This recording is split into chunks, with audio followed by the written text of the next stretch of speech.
Kalau kita yang spiritual, kalau kita memaksakan diri, zikir, jelas-jelas zikir itu satu putaran saja udah full mungkin energi yang di tasbih itu. Jadi panas.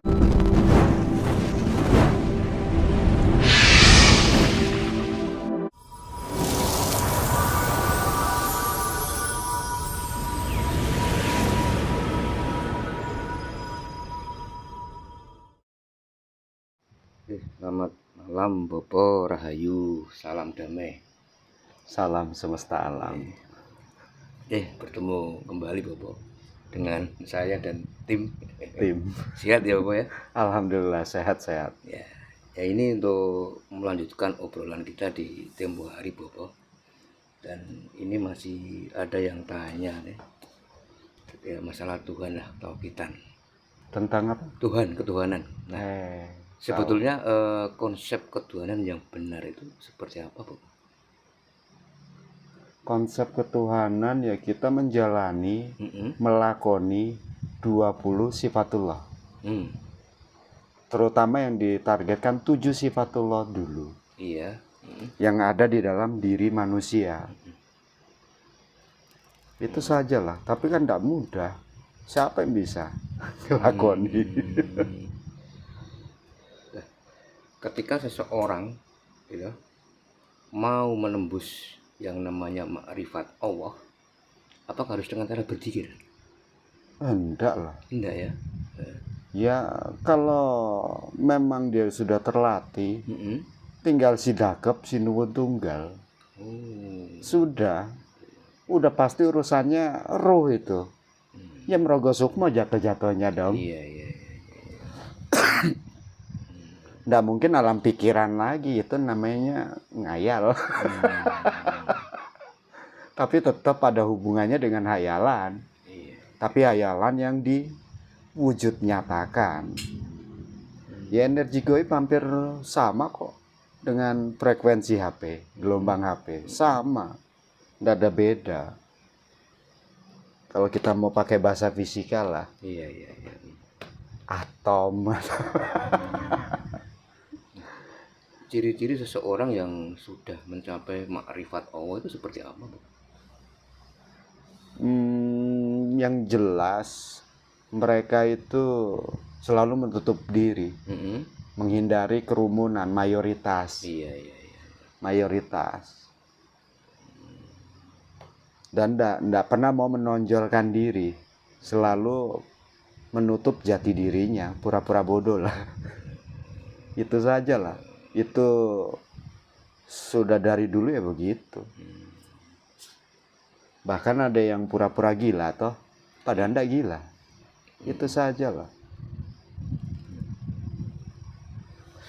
Apakah ketika orang itu sudah melakukan agama, itu merupakan salah satu cara untuk kita ini bisa mendapatkan ma'rifat dari Allah?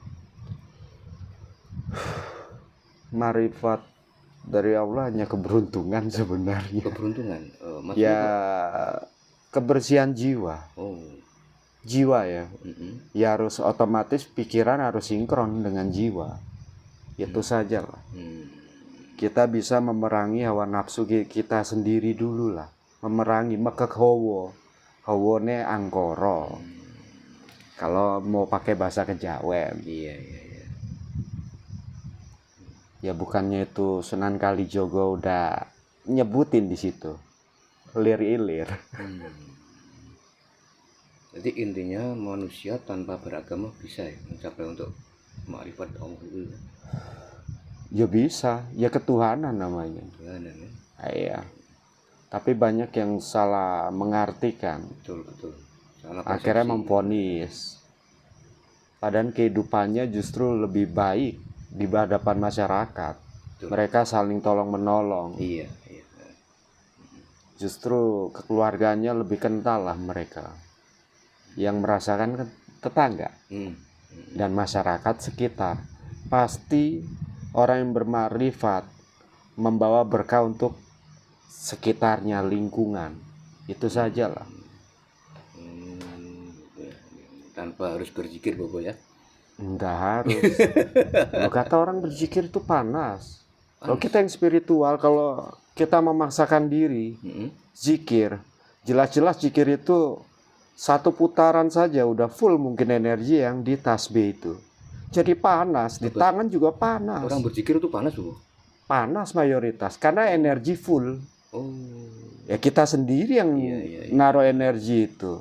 Secara tidak langsung, saking kusyuknya, kan itu. Cakra mahkotanya terbuka, ya energi dari alam kan tengah malam kan biasanya.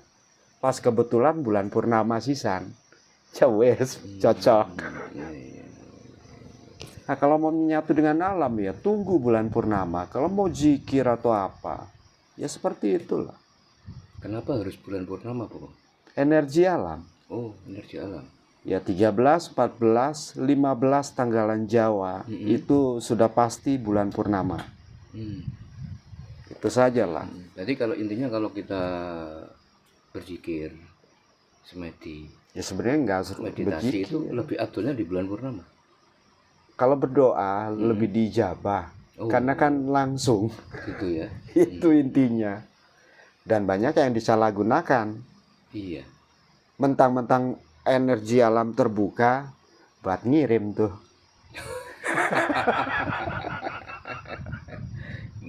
Oke, satu hal lagi. Sebenarnya ilmu santet, teluh, itu ilmu pengobatan yang disalahgunakan untuk menyakiti. Harusnya kan buat ngobati. Iya.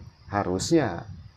Terkadang orang penyakit medis pun pasti dia akan trauma. Nah, fungsinya di situ hipnotis, gendam untuk ngilangin memori dari dia trauma penyakitnya. Kan itu.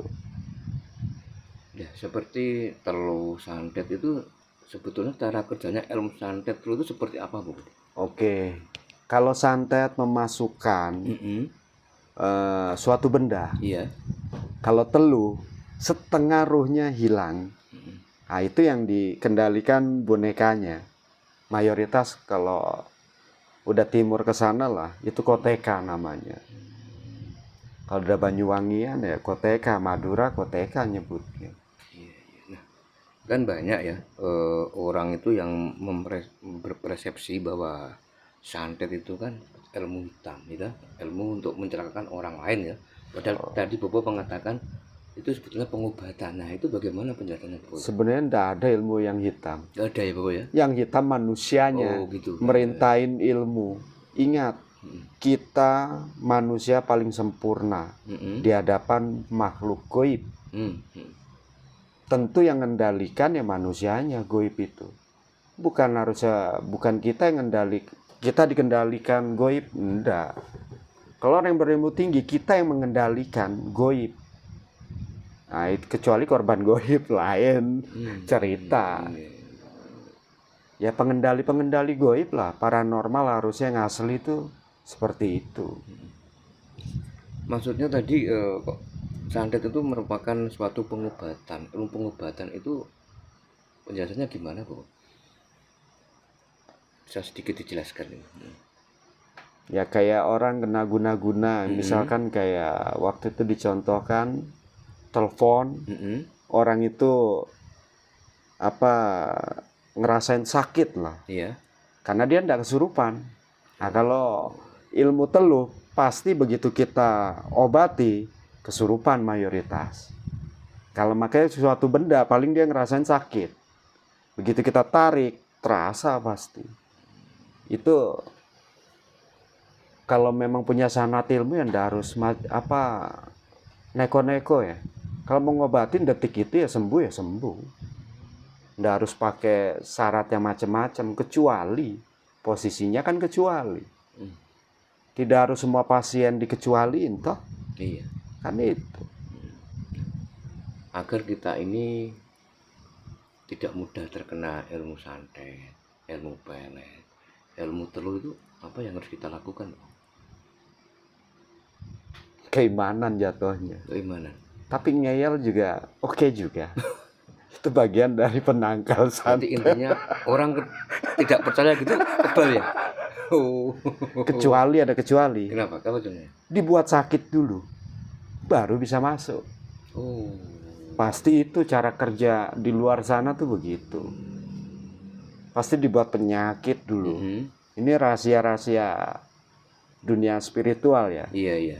Untuk nyakitin itu biasanya mereka ngirim dulu tuh kayak burung gagak, nanti matolin buat penyakit, akhirnya ngedrop suhu kita. Nah, disitulah mereka bisa nyusupin racun-racun goib dulu. Itu saja lah.